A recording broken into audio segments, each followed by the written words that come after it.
Hello everyone. Welcome back to the Blue Cube YouTube channel. In this video, we're going to correct the lighting and color of this clip using the Lumetri Color panel. First, I select my clip in the timeline. Pay attention to this. If you have several clips in your timeline, only the clip that is selected will be affected by the color changes you make. Now I go to the window menu and enable Lumetri Color from here, so you can see its settings in this panel. But there's an easier and more practical way to access it.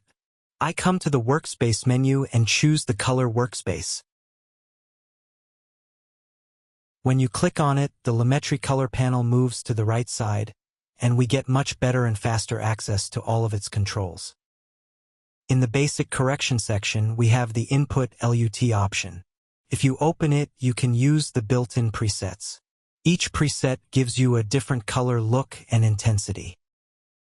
But in most cases, it's better to adjust everything manually so we can get the best result for our own video. So I leave this on None.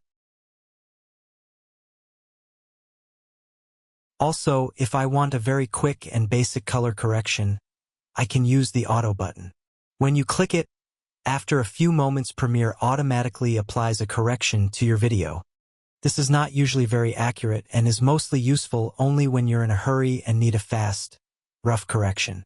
To go back to the original state, I click on Reset so all the settings return to their default values.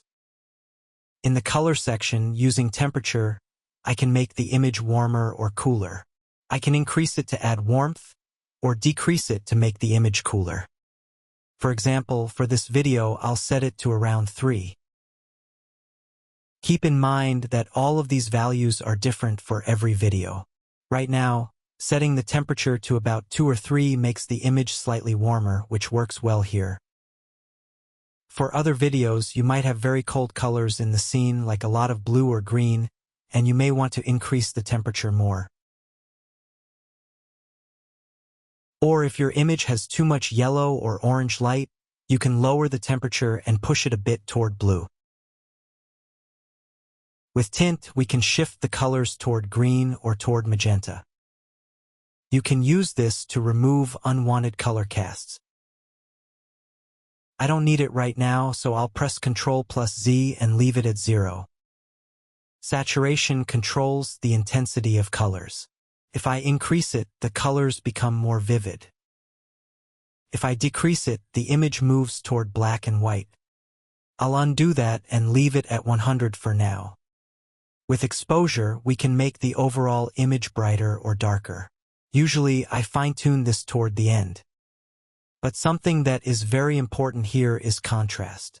If I increase it, you can see how much more alive the image becomes. Highlights control the bright areas of the image.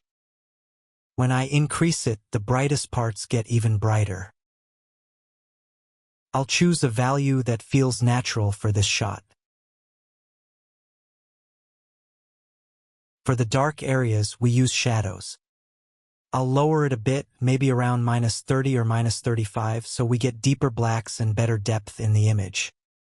Whites let us control the very brightest points in the image. We can make them brighter or darker. I'll adjust this slightly. Blacks control the darkest parts of the image. We can deepen them or lift them if needed. I'll make a small adjustment here as well. Now I go back to saturation and increase it just a little so the colors look more alive. For example, 103 works nicely here. If I turn all these settings on and off, you can clearly see the difference. This was our video before, and after these changes, the image quality and visual appeal are much better.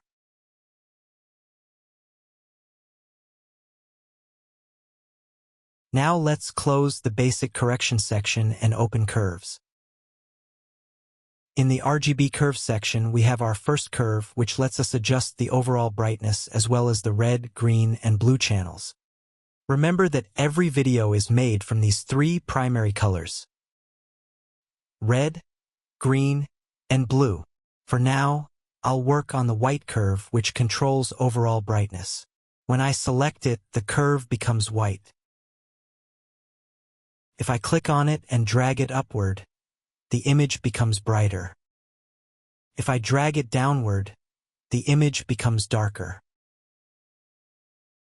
To remove a point, I hold Ctrl and click on it. Now I create a point here, another point here, pull this one slightly down, and push this one slightly up. This creates a subtle S-curve, which increases contrast and makes the image look more dynamic.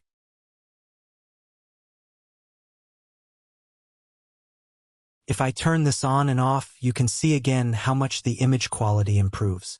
Before correction, our video looked like this. And now, after these adjustments, the quality is clearly much better. On the left side, you can see the Lumetri Scopes panel. If you don't have it active, you can go to Window and enable Lumetri Scopes from there. Here, you can see how the light and colors are distributed. When I disable Lumetri Color and go back to the original video, you'll notice the colors are more compressed. With our corrections, the colors are spread more evenly. They are not crushed and not clipped, and this gives us a much better looking image.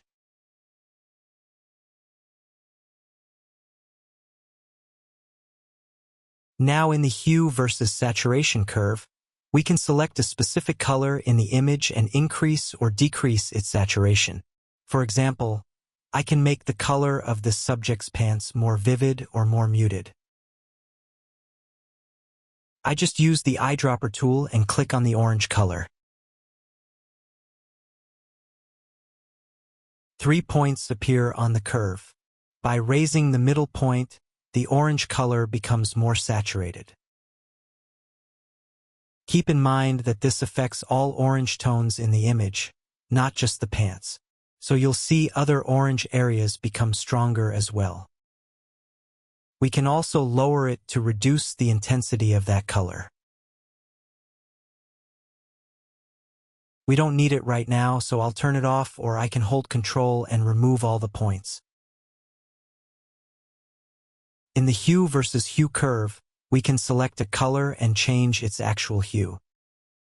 Again, I select the orange color, move the middle point,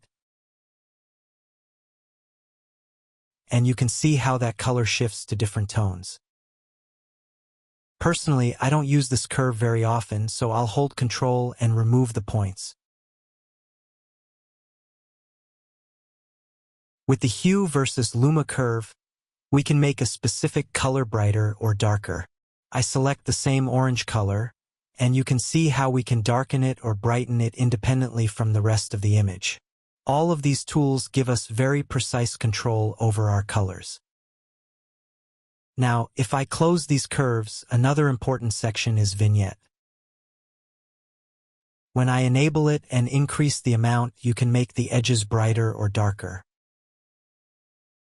Usually, we use a dark vignette around the subject to draw attention to the center of the image. You can also adjust the feather and other settings to control how soft and wide the vignette is. I'll disable it for now because I don't need it in this project. So in the end, you saw that using basic correction and RGB curves, we were able to properly color correct our clip. These are the most important and practical parts of the Lumetri Color panel that you really need to know. I'll see you in the next lesson.